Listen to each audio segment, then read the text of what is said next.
Nós estamos aqui reunidos de domingo após domingo, nos reunimos nos lares e nós temos comunhão ao longo da semana porque nós sabemos que o Espírito Santo está fazendo algo em nós. Amém? Você acredita nisso? Amém. Se não acredita, ele está fazendo da mesma forma. Mas isso aqui é uma realidade muito importante. E antes de iniciar a nossa série de mensagens, eu tenho algumas mensagens para poder trazer nesse mês de janeiro. No domingo passado, eu falei sobre, no De Casa em Casa, na verdade, no final do ano passado, eu falei sobre por que nós fomos salvos, de quem nós fomos salvos, né? Nós fomos salvos do pecado e nós não temos mais o peso do pecado sobre as nossas vidas, então nós somos livres, mas nós não somos livres para fazer o que nós quisermos. Isso na Bíblia não é liberdade, é libertinagem. Nós somos livres para servir a Deus e servir ao próximo. Então, se eu não sirvo a Deus e não sirvo ao próximo, eu não sou livre, eu sou libertino. Porque para Deus só existe liberdade debaixo da obediência. Ele fez isso lá no Éden, ele disse para Adão, você pode comer de todas, menos desta árvore. Só existe liberdade debaixo da obediência.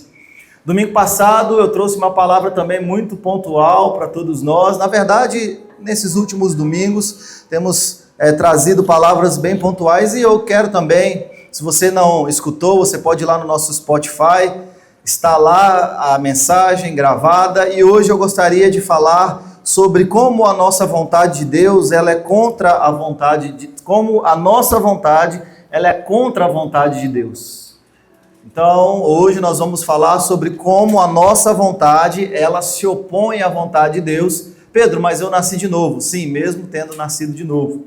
Aqueles que não nasceram de novo, a gente nem leva em consideração, porque de fato são inimigos de Deus, como a Bíblia nos diz. Mas eu estou falando sobre nós que nascemos de novo e muitas vezes nós ainda temos a ação de que a nossa vontade ainda é contra a vontade de Deus. E é isso que a Bíblia vai falar sobre espírito e carne. Obras da carne e obra do Espírito, e é sobre isso que eu quero falar com vocês nessa manhã. Vamos ler lá primeiro o texto de Gálatas, sei que é muito conhecido, capítulo 5 de Gálatas, versículos 16 ao 26.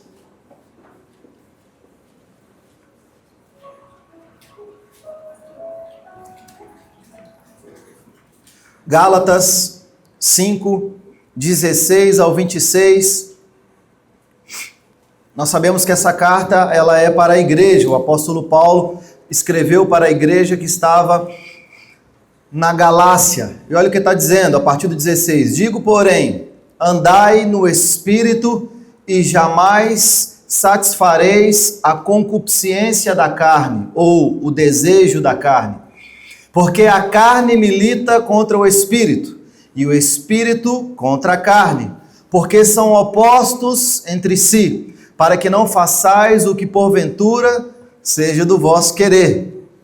Mas se sois guiados pelo Espírito, não estáis sob a lei, não estáis sobre a lei. Ora, as obras da carne são conhecidas e são prostituição, impureza, lascívia, idolatria, feitiçarias, inimizades, porfias, ciúmes, iras, discórdias, dissensões, facções, invejas, bebedices, glutonarias e coisas semelhantes a estas, ou seja, da mesma natureza, a respeito das quais eu vos declaro, como já outrora vos preveni, que não herdarão o reino de Deus os que tais praticam estas coisas. Mas o fruto do Espírito é, olha o contraponto das obras da carne, amor, alegria, paz, longanimidade, benignidade, bondade, fidelidade, mansidão, domínio próprio. Contra estas coisas não há lei. E os que são de Cristo Jesus crucificaram a carne com as suas paixões e desejos, concupiscências. Se vivemos no Espírito, andemos também no Espírito. Não nos deixemos possuir de vanglória, provocando uns aos outros, tendo inveja uns dos outros.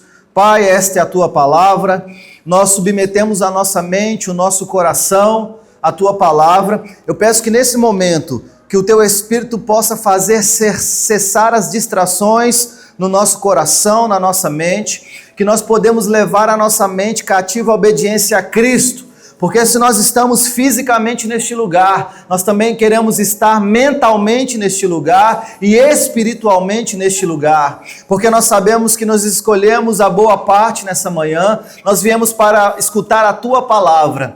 Na parte da música, da adoração com música, nós falamos a Ti, nós engrandecemos o Teu nome, nós dizemos o quão o Senhor é digno, o quão o Senhor é santo, mas nós cremos que agora na palavra o Senhor fala conosco. E é por isso que nós submetemos o nosso coração a Ti, a nossa mente a Ti, nós damos uma ordem agora às nossas almas, aquieta-te, porque nós queremos ouvir a voz do nosso Pai neste momento, em nome de Jesus, amém. Irmãos, eu sei que vocês já devem ter ouvido sobre essa tensão entre a natureza humana e a natureza divina. E isso é um paradoxo nas nossas vidas, e eu vou trabalhar esse paradoxo aqui nesta manhã. Prometo que não vou ficar filosofando muito não, mas eu quero falar um pouco sobre esse paradoxo entre essa tensão, é a natureza divina e a natureza humana.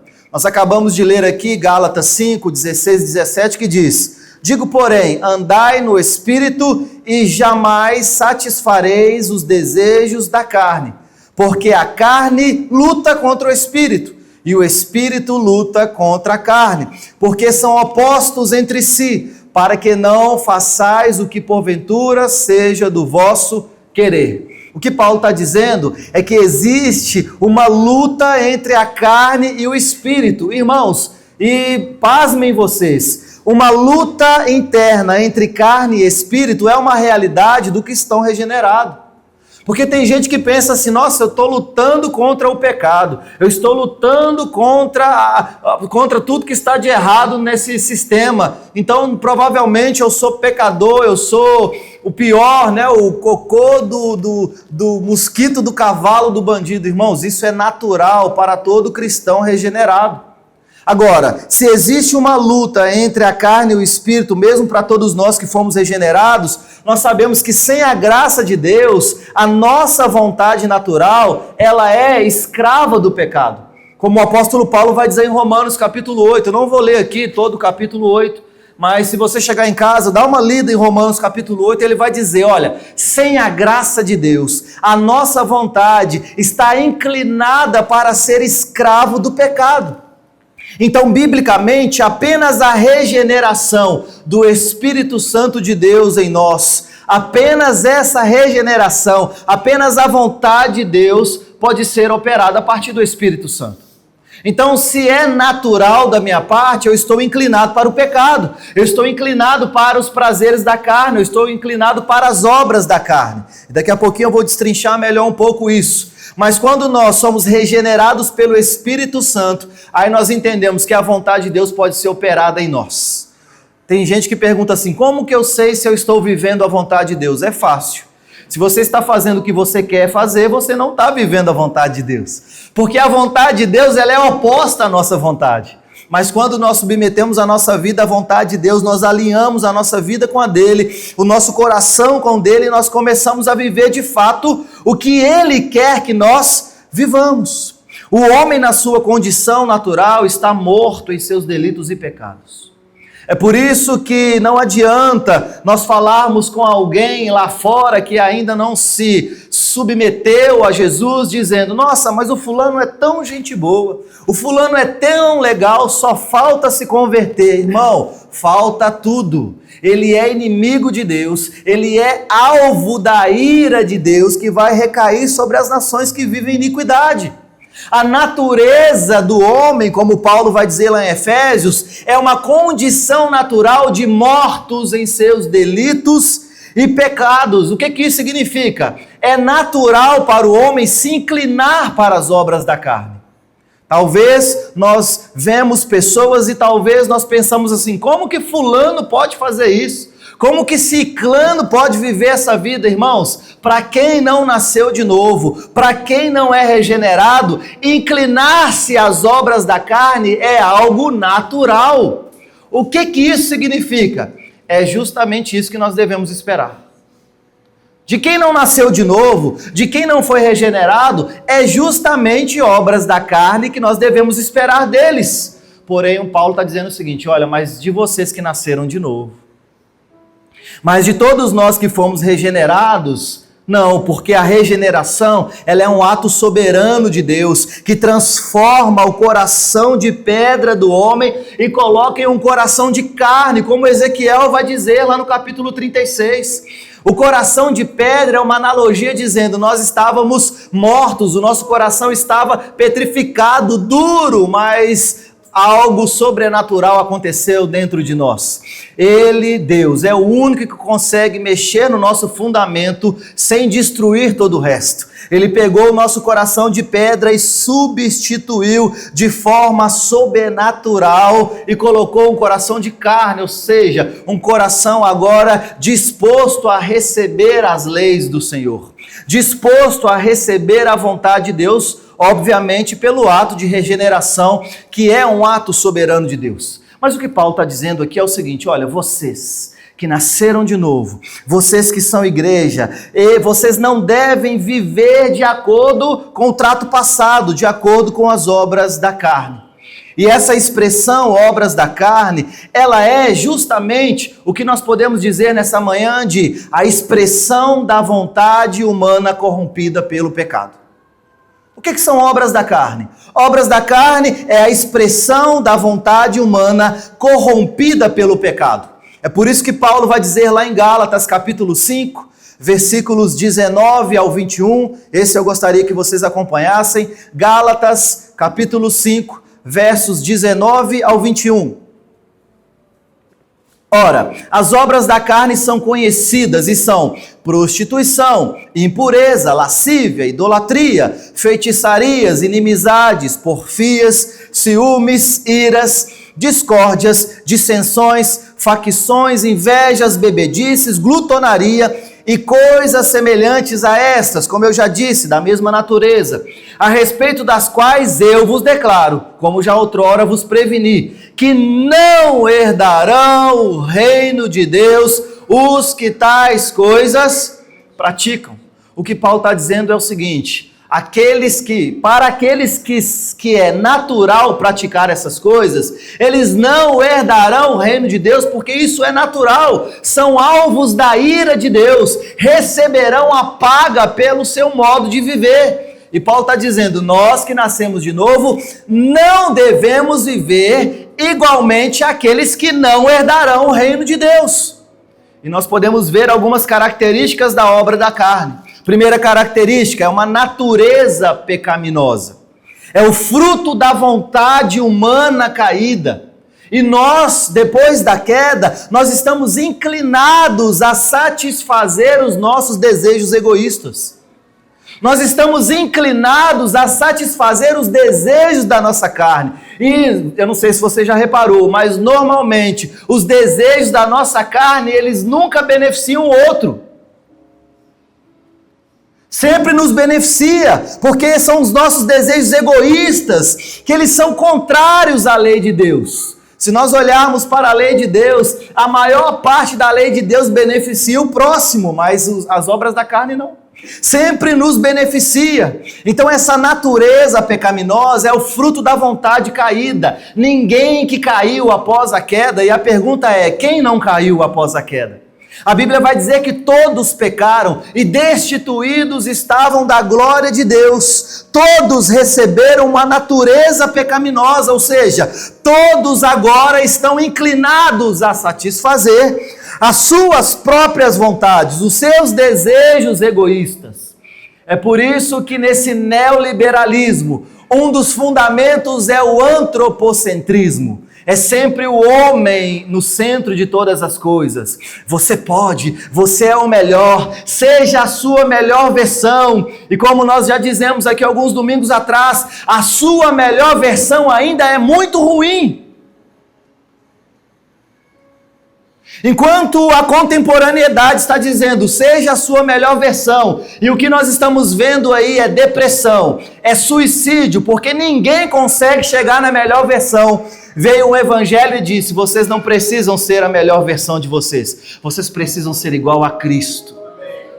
Ele é a melhor versão, Ele é o nosso alvo, né? Aquela música antiga, o meu alvo é Cristo, Ele é o nosso objetivo. E quando nós olhamos para a nossa natureza pecaminosa, nós vamos sempre estar inclinados a satisfazer os nossos desejos. Uma outra característica de obra da carne é a impossibilidade de agradar a Deus. Isso é muito estranho, porque se você nasceu de novo, você pode viver uma vida de não agradar a Deus. Olha o que Romanos 8:8 vai dizer. Os que estão na carne não podem agradar a Deus. É uma impossibilidade de agradar a Deus. É uma característica de alguém que vive as obras da carne. Uma outra característica é frutos da escravidão, ou seja, frutos do pecado. Nós estávamos escravizados pelo pecado. Isso era uma condição natural, irmãos. A carne dominava o nosso coração e as obras da carne dominavam as nossas ações humanas. É por isso que essa falácia de viva o seu coração, seja a sua melhor versão, o seu coração tem a resposta, não, irmãos. Jeremias capítulo 17, versículo 9 vai dizer, enganoso é o coração do homem, mais do que todas as coisas, e desesperadamente corrupto. Quem o conhecerá? Parafraseando aqui Jeremias, você sozinho, você apenas se supõe, irmãos. Apenas Deus nos conhece de fato.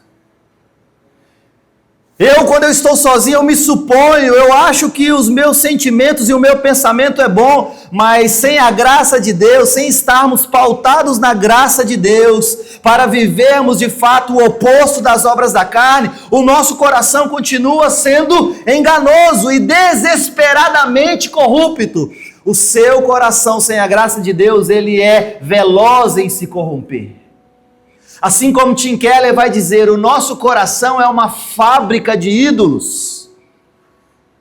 É por isso que todos nós necessitamos da graça, e graças a Deus, que onde abundou o pecado, superabundou a graça, irmãos. Aleluia por isso. Mas quando nós olhamos para a natureza do homem, para a condição natural do homem, nós temos fruto da escravidão ao pecado, nós temos impossibilidade de agradar a Deus e uma natureza pecaminosa.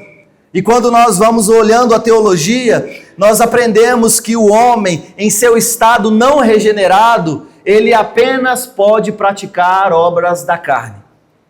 Aí você pode pensar assim, mas eu já vi pessoas que não nasceram de novo fazendo coisas boas. Não existe nenhuma obra de alguém que não nasceu de novo que ainda não esteja sujeito ao pecado. Então até o meu ato de bondade para Deus, ele está manchado pelo pecado. Porque a nossa justiça ou as nossas obras são como trapo de imundícia.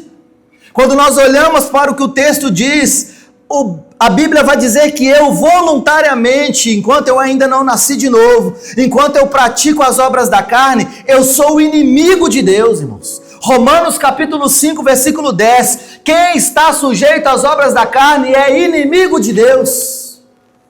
Não tente tornar amigo de Deus aqueles que Deus diz que são seus inimigos. Não tente trazer paz àqueles que estão em guerra com Deus. Isso não vai acontecer. Apenas quando o Espírito Santo alcançá-los e convertê-los, os seus corações, aí sim eles serão amigos de Deus. Mas o texto está dizendo, Romanos 5,10, aqueles que voluntariamente, eles se inclinam para as obras da carne, são inimigos de Deus. E essa é uma condição que ela só pode ser revertida pelo poder do Espírito Santo.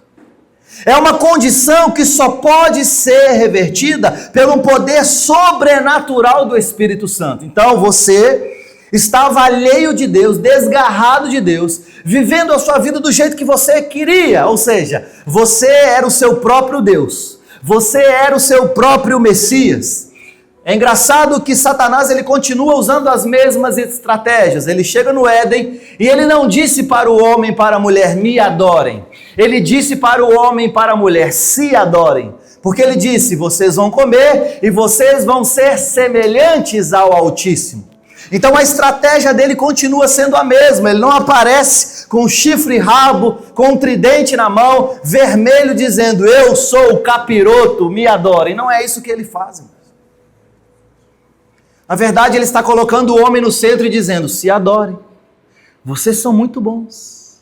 Vocês são maravilhosos. Seja a sua melhor versão. Mas na verdade o que a Bíblia está dizendo, a nossa versão é muito ruim. Ela não é o suficiente, porque nós estamos inclinados para as obras da carne. Nós estamos inclinados para a corrupção do nosso coração. Mas vem o Espírito Santo e faz uma obra sobrenatural sobre as nossas vidas. E Ele agora nos possibilita não vivermos mais as obras da carne. Mas agora Ele nos chama a viver o quê? O fruto do Espírito. Que é uma outra realidade. O fruto do Espírito é a expressão da vontade de Deus em nós. Lembra da obra da carne? As obras da carne é a expressão da nossa própria vontade manchada pelo pecado. Mas quando nós olhamos para o fruto do Espírito, é a expressão da vontade de Deus em nós. É aquilo que Ele faz em nós e é aquilo que Ele quer fazer através de nós. Gálatas, capítulo 5, versículos 22 e 23. Mas o fruto do Espírito é amor, alegria, paz, longanimidade, benignidade, bondade, fidelidade, mansidão, domínio próprio. Contra estas coisas não há lei. Eu já vi algumas pessoas bem preocupadas porque eles leem esse texto e dizem assim, olha, mas o fruto do Espírito é singular. Amor, alegria, paz, longanimidade, benignidade, bondade, fidelidade, mansidão, domínio próprio. Se eu não tiver tudo isso, eu não estou vivendo de acordo com o fruto do Espírito. Irmãos, Gálatas está falando da vida da igreja. Então ele está falando que esses frutos, eles têm que estar reunidos na igreja. Mas o fruto do Espírito é amor, alegria, paz, longanimidade, benignidade, bondade, fidelidade, mansidão, domínio próprio. Contra estas coisas dessa natureza não há lei, ou seja, não há nada contra.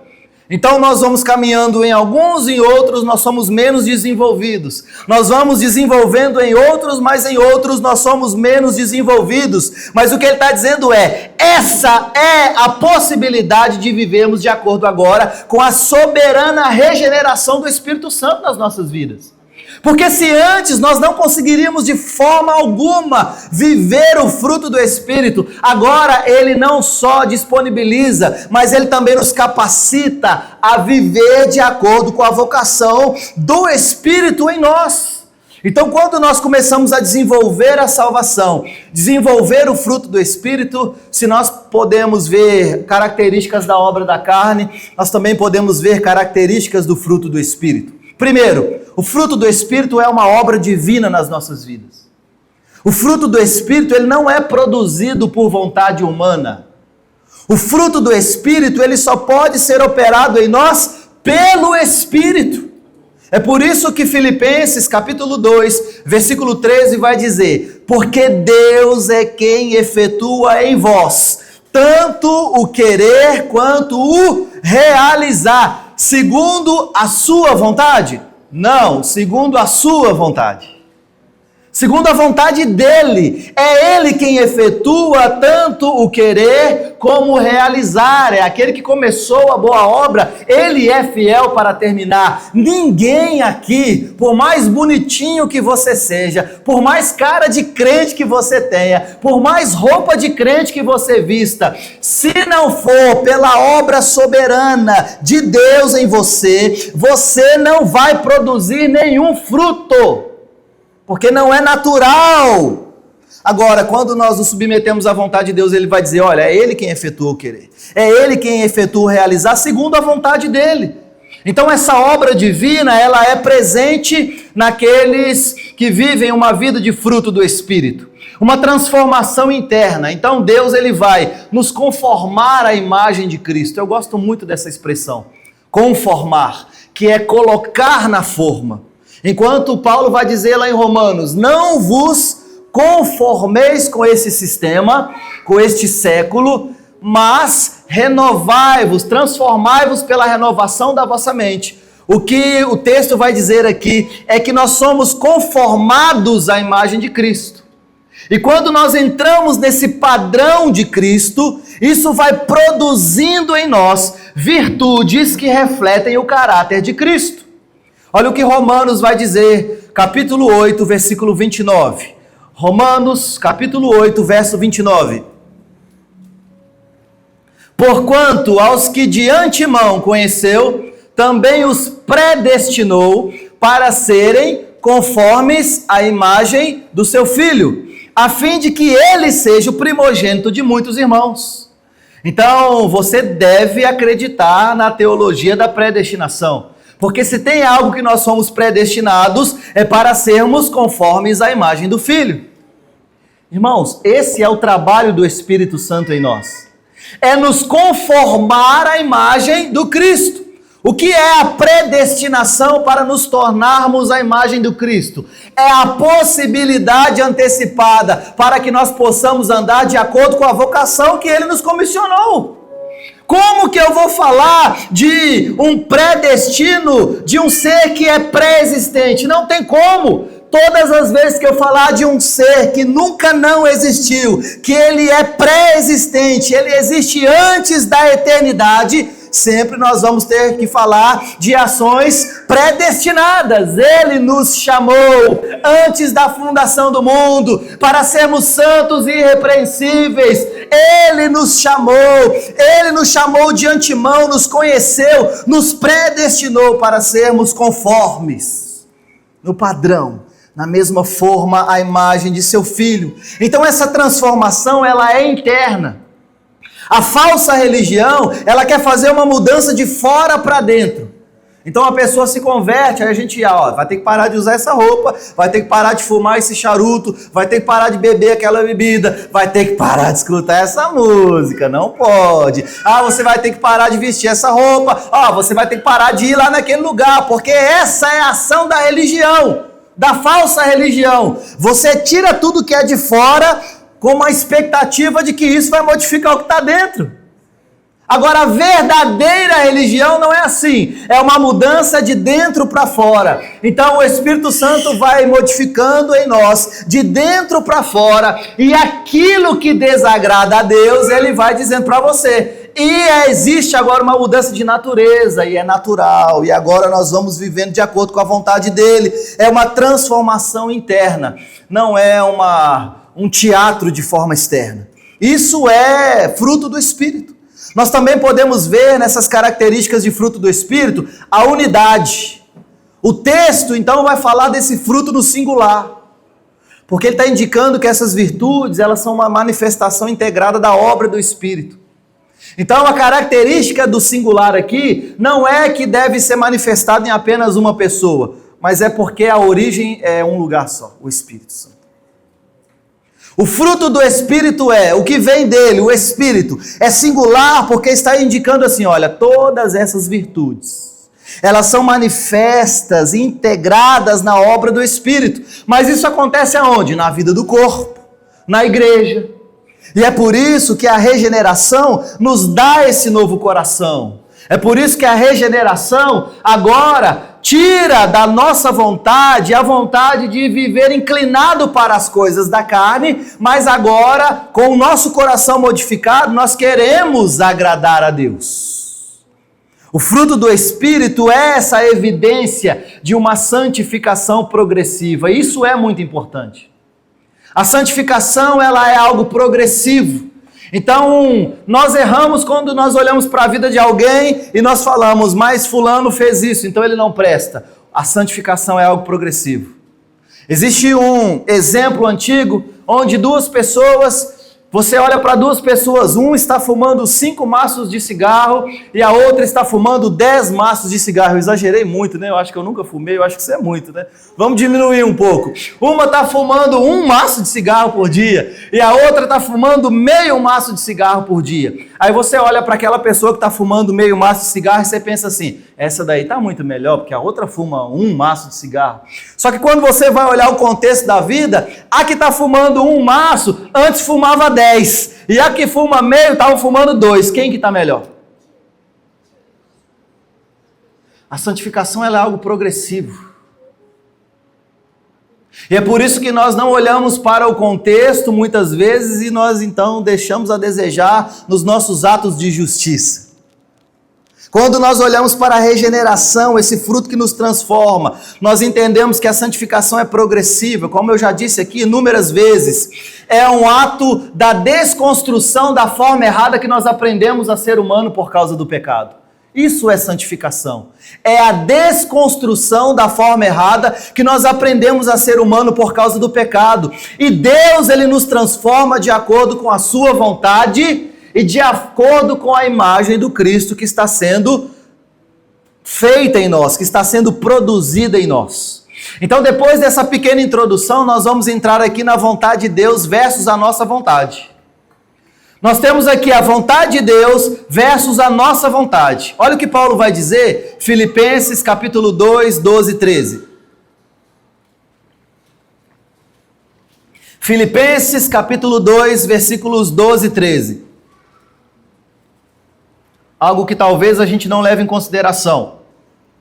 Filipenses 2, 12 e 13. Desenvolvei a vossa salvação com temor e tremor, porque Deus é quem efetua em vós tanto o querer como o realizar, segundo a sua vontade. Então olha a parte que eu deixei intencionalmente para lermos agora. Desenvolvei a vossa salvação. O texto está dizendo que Deus vai desenvolver a sua salvação? Muito bem, como todos vocês disseram em alto e bom som. Não, irmãos, desenvolver é um imperativo. Ele não está dizendo que Deus vai desenvolver a nossa salvação. Ele está falando, você é quem tem que desenvolver a sua salvação. Desenvolver a sua salvação. É claro que eu só consigo desenvolver aquilo que eu recebi. É claro que eu só desenvolvo um presente que eu recebi. A salvação não é por obras. Eu recebo, é um dom gratuito de Deus, é monergista, é algo, uma obra exclusiva de Deus. Mas o texto de Filipenses está dizendo que existe uma responsabilidade que cabe a todos nós. O que é? Desenvolver a nossa salvação com temor e com tremor. Porque Deus é quem efetua tanto o querer e o realizar. É como se Paulo estivesse dizendo o seguinte, segundo alguns comentaristas. Deus já fez a parte dele, agora você tem que fazer a sua. Trocando os miúdos, como diz o mineiro, eu não sei se aqui vocês usam essa expressão, mas é como se Paulo estivesse dizendo, Deus, ele já fez a parte dele. É ele quem efetua o querer e o realizar segundo a vontade dele, a parte dele já está feita. A vontade dele é boa, agradável e perfeita e vai se realizar. Porém, existe uma responsabilidade de alguém que nasceu de novo, que é andar no fruto do Espírito. Como que nós fazemos isso? Nos submetendo ao Espírito, desenvolvendo a nossa salvação. E aqui nós temos esse paradoxo teológico, que é justamente a vontade humana, mesmo depois de regenerados, nós ainda lutamos contra o Espírito. E aqui está o problema. Mesmo regenerados, nós ainda temos os nossos desejos que lutam contra o Espírito. Contudo, Deus, soberanamente, Ele opera em nós, colocando em nosso coração, que foi transformado por Ele, o desejo, tanto o desejo, quanto a capacidade de obedecer à sua vontade. Então aqui nós temos o famoso paradoxo. Nós temos o paradoxo onde você quer lutar contra o Espírito, porque nós estávamos naturalmente separados de Deus. E Paulo vai dizer, enquanto a sua carne não for glorificada, o pecado habita na nossa carne. Nós aceitamos a Jesus. Quando você confessou a Jesus como o seu único e suficiente Salvador, a Bíblia vai dizer que o seu espírito foi regenerado. Ele não será regenerado, ele foi regenerado. É algo instantâneo, é uma promessa, é uma verdade do passado. Mas a Bíblia também vai dizer da santificação, que é esse ato progressivo do Espírito em nossas vidas. É a nossa alma sendo salva, é o nosso entendimento sendo salvo, transformado, a nossa mente sendo transformada, mas também existe uma promessa de salvação para o futuro, que é quando nós venceremos de uma vez por todas a morte e o pecado, e o nosso corpo será glorificado, e nós seremos a estatura do varão perfeito, não haverá mais morte, não haverá mais dor, não haverá mais lágrimas, não haverá mais tristeza, pois nós seremos semelhantes ao Filho. Mas enquanto essa realidade não chega, existe uma vontade humana que ela é contra a vontade de Deus. Mas graças a Deus, de forma soberanamente, Deus ele opera em nós, colocando em nosso coração o quê? Não só a vontade de agradar a Deus, mas também a capacidade de agradar a Deus. Porque se Deus não tivesse colocado em nós a capacidade de agradá-lo, nós não conseguiríamos agradá-lo. É por isso que é Ele quem efetua o querer e o realizar segundo a sua vontade. Então, quando nós falamos sobre alguns termos que algumas pessoas, elas são meio avessas, quando nós falamos, por exemplo, sobre depravação total, isso não significa que nós não podemos fazer escolha. Na verdade, a depravação total ensina que as nossas escolhas, sem a ação divina, estão sempre inclinadas ao pecado. Porque todos pecaram e destituídos estavam da glória de Deus. Todos estavam depravados. Todos. É uma depravação total. Não existia ninguém, um sequer que buscasse a Deus. Então não adianta ter boas escolhas sem a ação divina. Porque as nossas boas escolhas sem a ação divina estão sempre inclinadas para o pecado. E nós também podemos falar sobre a graça irresistível.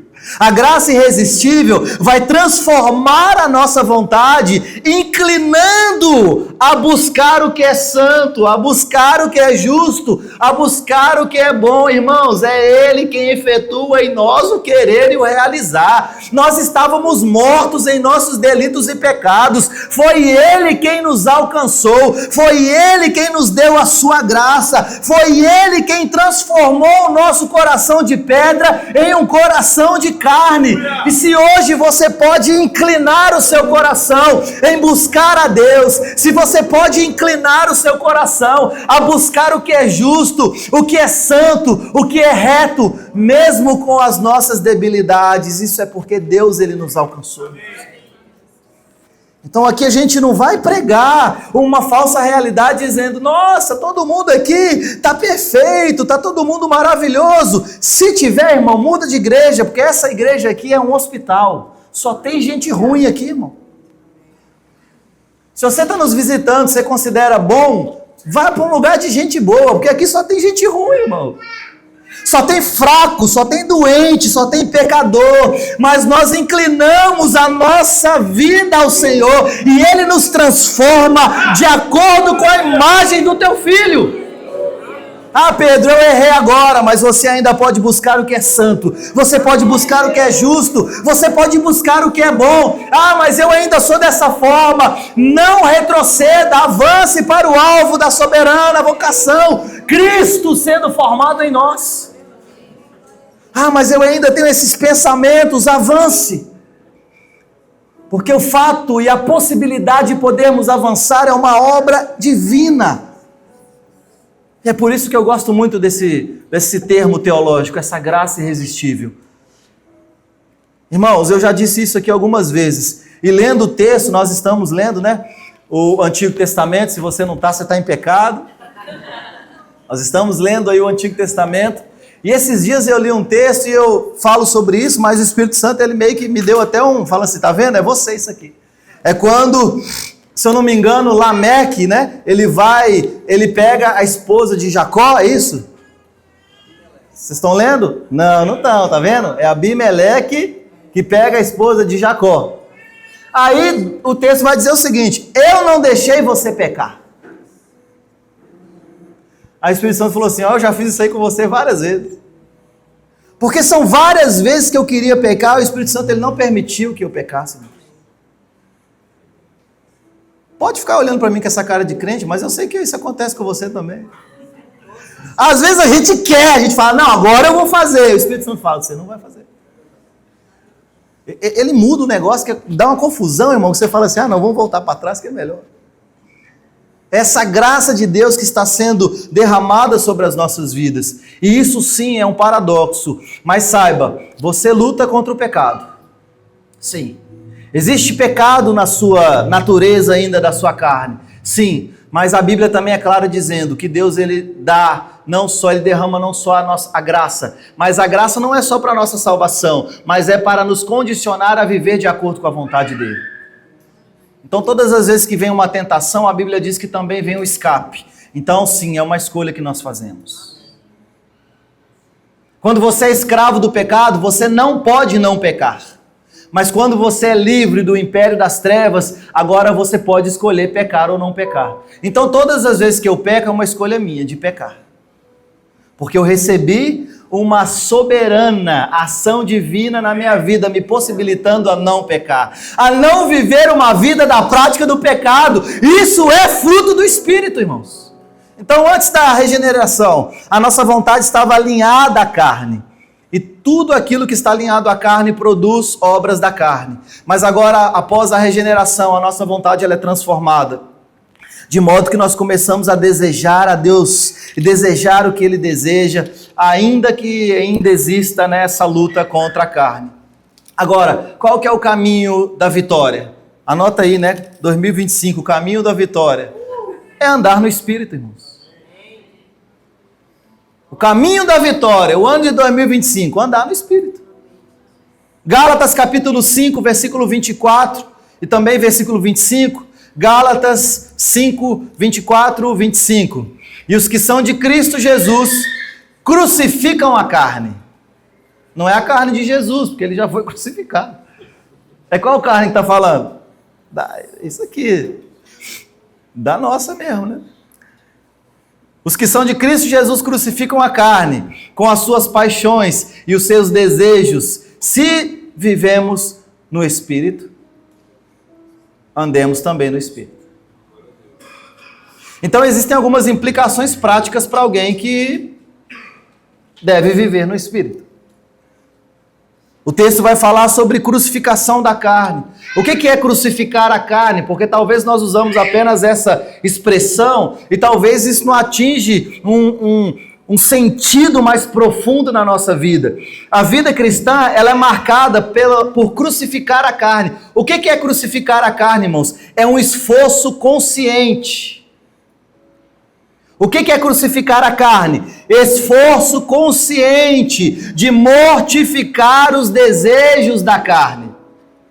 Então a Bíblia está dizendo o seguinte, que você deve fazer um esforço consciente para mortificar os desejos da carne. Presta atenção aqui em mim, por favor. Colossenses capítulo 3, versículo 5. Colossenses capítulo 3, versículo 5. Olha o que está dizendo. Fazei, pois, morrer a vossa natureza terrena. Então o texto não está dizendo Deus vai fazer morrer. Porque Deus já nos deu a possibilidade de não andarmos segundo as obras da carne. Vocês estão entendendo isso? Deus ele já fez a parte dele. Aí o texto está dizendo, olha, Colossenses, Paulo para a igreja que estava em Colossos, fazei, pois, morrer a vossa natureza terrena, porque é uma realidade, mas tem como vencermos. Qual é a natureza terrena? Prostituição, impureza, paixão, lascívia, desejo maligno, avareza e idolatria, tudo isso nós devemos, e coisas semelhantes, da mesma natureza. Qual é uma implicação prática de crucificar a carne? É um esforço consciente, irmãos. Então o problema não é a tentação, o problema é quando a tentação é gerada no coração e se torna pecado. Talvez você é tentado, talvez não, todos nós somos tentados diariamente, e talvez você está pensando que o problema é a tentação. Tentação na Bíblia é promessa. Para quem gosta de promessa, tentação na Bíblia é promessa. Você vai ser tentado. Mas juntamente com a tentação, Deus também dá o escape. Juntamente com a tentação, Deus nos dá a possibilidade. Porque o texto não vai dizer o seguinte: olha, você precisa fazer morrer a vossa natureza, se Deus não tivesse nos possibilitado a fazer isso. Seria injusto. Ele está dizendo: olha, faça um esforço consciente para matar a obra da carne que ainda existe na sua vida. Faça um esforço consciente, crucifique a sua carne para que os desejos da sua carne não dominem a sua vida. Então o problema não é você ser tentado pela sua carne, o problema é você se submeter à vontade da carne. O problema não é você ser tentado pelas obras da carne. O problema é você viver uma vida de acordo com as obras da carne. É por isso que Paulo está nos chamando a uma crucificação da nossa carne. É um esforço consciente. Saiba, há um esforço. Se tem um esforço, é porque não é natural. É sobrenatural fazermos a vontade de Deus. Nós também temos a dependência do Espírito. Porque a vitória sobre a carne, outro paradoxo, ela não é alcançada pelo esforço humano. E isso parece ser meio estranho, porque a Bíblia diz que nós devemos fazer um esforço consciente. Porém, a Bíblia também nos ensina que a vitória sobre a carne, ela não é alcançada pelo esforço humano, mas pela submissão ao Espírito Santo de Deus. Então não é que eu esforço e eu vou vencer, é que quando eu me submeto ao Espírito, eu vou agir de acordo com a vontade dele, e então eu vou vencendo de glória em glória, de glória em glória. Então eu me submeto à vontade do Espírito, e porque eu me submeto à vontade do Espírito, eu vou então me esforçando de forma consciente, e quando eu crucifico a minha carne, então eu vou viver uma vida de dependência do Espírito. Todos nós aqui vivemos uma vida de dependência do Espírito, e a partir desse momento nós podemos viver uma vida de acordo com a nova natureza. O que é isso? Andar no Espírito. E andar no Espírito significa viver de acordo com a nossa nova identidade. Paulo vai falar lá em 2 Coríntios, capítulo 5, versículo 17. E assim é condicional. Se alguém está em Cristo, se você está em Cristo, é nova criatura. Ponto e vírgula. Então aqui ele já fechou o assunto. Se você está em Cristo, é nova criatura. Aí ele vai falar sobre a realidade do que é ser nova criatura. As coisas antigas já passaram, eis que se fizeram novas todas as coisas. Então a escravidão das obras da carne, o trato passado, sermos escravos do pecado, escravos de Satanás, não é uma realidade se alguém está em Cristo. Se eu estou inserido em Cristo Jesus, então eu sou uma nova criação, uma nova criatura. As coisas antigas, a realidade do passado passou. É por isso que Romanos 8 diz: não há condenação para aqueles que estão em Cristo Jesus. Porque nós somos livres, libertos do pecado e da condenação do pecado, mas agora existe um modo de proceder. Eis que se fizeram novas todas as coisas, ou seja, é viver de acordo com a nossa nova natureza. É andar no Espírito, é não andar nas obras da carne, é evidenciar fruto do Espírito. E quando nós falamos sobre fruto do Espírito, nós vamos ver que fruto, segundo a sua espécie, é produzido de forma natural. E isso é um padrão que Deus ele estabeleceu lá em Gênesis. Deus ele não criou peixes e jogou no mar. Ele disse para o mar: águas, produzam animais segundo a sua espécie. Ele disse: árvores, produzam frutos segundo a sua espécie. Isso é pedagógico. Porque o fruto evidenciado na vida de cada um vai falar qual é a espécie da natureza daquela pessoa. Então essa frase aí, você não deve julgar o irmão. Irmãos, A Bíblia vai falar de julgamento sobre condenação, sobre inferno, sobre quem vai ser salvo e quem não vai ser salvo. Esse tipo de condenação, de juízo na igreja não existe, porque aprove apenas a Deus, que é o Pai de todos, o juiz de todos, a Cristo, a Ele, que vai se assentar no trono para julgar as nações. Isso cabe a Ele. Mas Paulo vai dizer o seguinte: olha, nós precisamos sim julgar para que nós possamos identificar qual é a natureza da espécie da árvore que está no meio de nós. Porque cada um vai frutificar segundo a sua natureza. Cada um vai frutificar segundo a sua espécie. Então talvez o que muitos têm errado hoje em dia é querer fruto do Espírito de quem não nasceu de novo. Que é o cara que vai num culto bom, um espetáculo, culto bom, irmão, nossa, falou no coração. Provavelmente deve ser o grave da caixa, mas ele acha que é Deus falando. E foi bom demais o culto. Aí no final, depois de uma palavra que coçou os ouvidos, e falou, nossa, que gostoso, deu até uma coceirinha no ouvido. Aí vem lá um rapaz lá em cima e fala assim, levanta a mão todo mundo, faça essa oração comigo. Eu aceito, Jesus como único, suficiente, Salvador. Jesus. Quem fez essa oração a primeira vez? Aí vai um bando de gente assim, eu fiz a primeira vez. Vem cá que você aceitou Jesus. A pessoa não sabe nem o que aconteceu. Porque o pessoal está evangelizando sem um evangelho. Já viu isso? A gente está sofisticando tantas coisas que a gente está evangelizando sem um evangelho.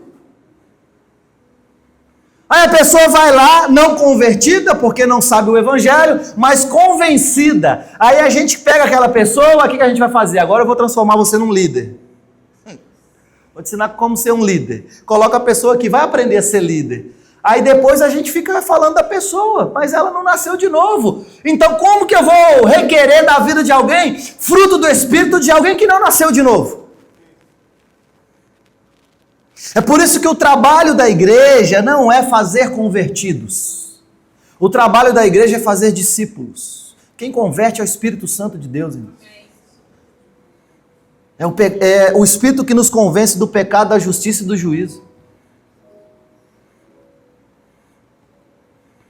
Quando nós olhamos as obras da carne, que refletem a vontade humana, corrompida por causa do pecado, nós vamos ver que, de fato, irmãos, isso que está no nosso coração, que ainda é influenciado pelo pecado, isso é impossível de agradar a Deus. Mas o fruto do Espírito é essa obra divina, da graça de Deus, que transformou o nosso coração e nos capacita a viver de acordo com a vontade dEle. Então você precisa saber disso, que enquanto você quer viver a vontade de Deus, você não quer viver a vontade de Deus. Mas o que eu sei é que o Evangelho é o poder de Deus para a salvação de todo aquele que crê. Se o Evangelho é o poder de Deus, eu te pergunto, o que o poder de Deus não pode transformar nas nossas vidas? A questão é, não desista. Não pare. Parar em Deus já é retrocesso, irmãos. Deus, ele tem muito mais. O nível mais raso de relacionamento que nós temos com Deus se chama salvação. Se relacionou de forma honesta com Deus? Salvação. João 5,24, aquele que crê em Deus e crê naquele que Ele enviou, já passou da vida e não entra mais em condenação, já passou da morte para a vida e não entra em condenação. Se relacionou honestamente com Deus, se confessou com a boca aquilo que está no coração, salvação, nível mais raso de relacionamento com Deus. Mas existe um desejo que foi plantado pelo próprio Deus no nosso coração, que é de conhecer e prosseguir em conhecer a Deus. Assim como a corça anseia pelas águas, assim a minha alma anela por ti. Eu sei que nós usamos esse versículo como pecado, né? E como um abismo chama outro abismo. Não, isso está falando sobre conhecer a Deus. Assim como um abismo chama outro abismo, a minha alma anela em te conhecer. É uma reflexão da profundidade, ó profundidade das riquezas e do conhecimento de Deus. Isso tudo só é possível na nossa vida pela graça divina, irmãos. que nos capacita a viver de acordo com a vontade dele. Então, é como um cantor que eu gosto muito, Marcos Almeida, ele vai dizer, olha, toda dor é por enquanto. É a alegria misturada com a dor. Porque eu não sei vocês, mas toda vez que eu peco, irmãos, é como se eu estivesse oferecendo uma carne para Deus cheia de vidro. É isso que vem na minha cabeça. Eu não quero fazer, mas eu faço.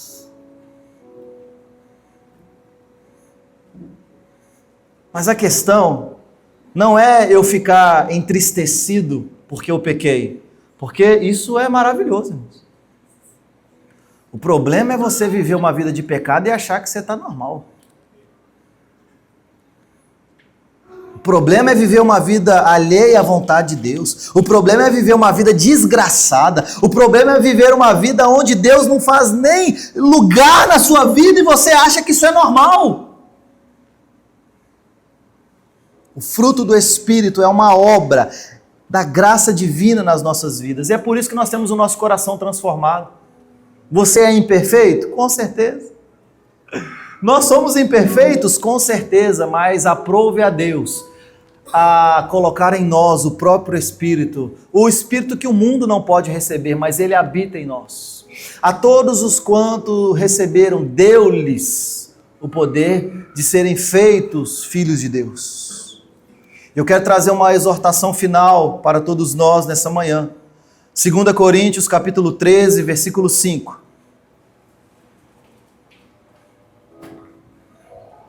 2 Coríntios capítulo 13, versículo 5. Olha o que o texto vai dizer. Examinai os vossos irmãos. É isso que está escrito ali?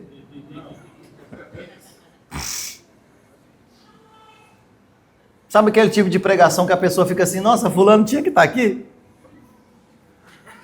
Faltou hoje ele. Não, irmão, Deus não fala com ausente, não. Deus fala com presente. Isso aqui é para nós. O texto está dizendo o seguinte, olha, examinai-vos a vós mesmos, se realmente estáis na fé, provai a vós mesmos. Então, diante de tudo isso que foi falado nessa manhã, nós precisamos fazer um exame no nosso coração. Será que eu, como alguém que nasci de novo, será que eu, como igreja, não estou pautando mais a minha vida nas obras da carne do que no fruto do Espírito? Será que eu não tenho buscado apenas o meu prazer e o prazer dos meus, do que servir a Deus e servir ao próximo? Será que eu ainda não entendi que na verdade eu posso me esforçar, eu posso trabalhar, mas que na verdade eu dependo do Espírito Santo de Deus? Isso é pedagógico, irmãos. No Antigo Testamento, Deus disse para o povo, vocês podem trabalhar 6 dias, mas no 7º vocês vão descansar. E no descanso tinha porção dobrada, porque Deus estava ensinando, não é sobre o que vocês estão fazendo. Vocês podem até fazer, mas não é sobre o que vocês estão fazendo. Na verdade, é sobre a graça dele que é derramada sobre todos nós, irmãos. É por isso que domingo passado eu falei, nós precisamos viver uma geração de Sete, que não é baseada na geração de Caim, não é pelo que muito fazemos, mas é por quem nós estamos gerando, e para gerar algo precisa ser gerado em nós, algo precisa ser gerado no nosso coração. Então é por isso que nós precisamos examinarmos a nós mesmos, se realmente eu estou na fé. Nós devemos buscar andar no Espírito, irmãos. Isso é uma verdade diária, é um estilo de vida. O quê? Mortificando a carne. De forma intencional, né? Desenvolvendo a nossa salvação com temor e tremor, como o texto diz, mas confiando que a obra soberana pertence a Deus. A soberania nas nossas vidas pertence a Deus, irmãos. Então aqui nós temos o último paradoxo dessa manhã. Enquanto nós nos submetemos a Deus, Ele nos capacita a viver de acordo com a vontade dEle. Nós precisamos corresponder e nos esforçar para poder agir de acordo. Então nunca o esforço é uma porta de entrada, é sempre uma ação correspondente com uma realidade que foi colocada dentro de nós. Porque nós conhecemos o fruto, a árvore pelo fruto. Por que a Bíblia ela é clara dizendo, olha, não deixem de congregar como é da ação de alguns lá em Hebreus? É porque só tem como testemunharmos se você nasceu ou não de novo, é se nós evidenciarmos o seu fruto na coletividade. Porque sozinho você se supõe, mas na comunidade, irmão, tem semana que eu penso assim, eu acho que eu tô bom já nessa área aqui. Aí vem um irmão e me dá uma, eu falo, nossa, eu achei que eu tava bom. Aí vem o outro e fala assim, não, mas isso aqui, ó, lascou. É porque é na comunidade que nós vamos evidenciando os frutos do Espírito, mas também nós vamos evidenciando ainda algumas obras da carne, irmão. Então nós vamos nos exortando e nós vamos nos edificando uns aos outros, para que o Cristo seja formado em nós. Para que todos cheguemos à mesma unidade da fé. Esse é o trabalho da igreja, irmãos. Então eu peço de fato que Deus nos conceda essa graça de mortificar os desejos da nossa carne, para que nós possamos produzir um fruto, vivendo totalmente para a sua glória. Irmãos, o que a contemporaneidade, ela quer de nós hoje, o que essa geração, ela quer de nós hoje, é que nós sejamos pessoas pautadas no nosso desempenho e que nós vivamos para o nosso próprio deleite. Inclusive com coisas que parecem muito boas. Mas a Bíblia vai dizer que não adianta você juntar um monte de grão no seu celeiro. Louco, hoje te pedirão a alma. O que adianta ganhar o mundo e perder a sua alma? O que importa, irmãos, é o que vai importar pela eternidade. O que importa como prioridade nas nossas vidas é o que vai importar para sempre. É por isso que a Bíblia vai dizer o seguinte, aqueles que vivem a sua vida olhando apenas para aquilo que é temporário, para aquilo que é passageiro, são os mais infelizes. Porque a felicidade que é alcançada nessa terra, ela é fútil, ela é passageira. Mas todos nós que nos submetemos à vontade do Espírito e evidenciamos e andamos no fruto do Espírito, a Bíblia vai dizer que tudo isso aqui é leve e momentâneo. E que tudo aquilo que será revelado em Cristo Jesus vai fazer tudo isso desaparecer. Isso aqui é... Esse desejo seu de largar tudo e viver a sua vontade, isso vai desaparecer, irmãos. Isso vai ser leve e momentâneo. Esse desejo que você tem de chutar o balde e falar assim, quer saber de uma coisa? Eu vou viver a minha vida do jeito que eu quero. Isso é leve e momentâneo. Se for comparar os desejos da nossa carne com tudo aquilo que vai ser revelado em Cristo Jesus, isso é leve e momentâneo. Mas aquilo que dura para a eternidade durará para sempre, irmãos. E como o texto vai nos dizer, ele verá o fruto do seu penoso trabalho e se alegrará. Eu posso dizer essa passagem sobre nós também dizendo, nós vamos olhar para trás e nós vamos ver o fruto do nosso penoso trabalho e nós vamos nos alegrar por todas as vezes que nós nos submetemos ao Espírito, por todas as vezes que nós não demos lugar à nossa carne, por todas as vezes que nós nos submetemos à vontade de Deus, porque nós fomos capacitados de forma sobrenatural a viver o fruto do Espírito. Se você nasceu de novo, você tem não só a oportunidade, mas você tem uma capacitação sobrenatural de viver de acordo com a vontade de Deus. Amém? Você pode ficar de pé nessa manhã. Nós vamos orar essa canção.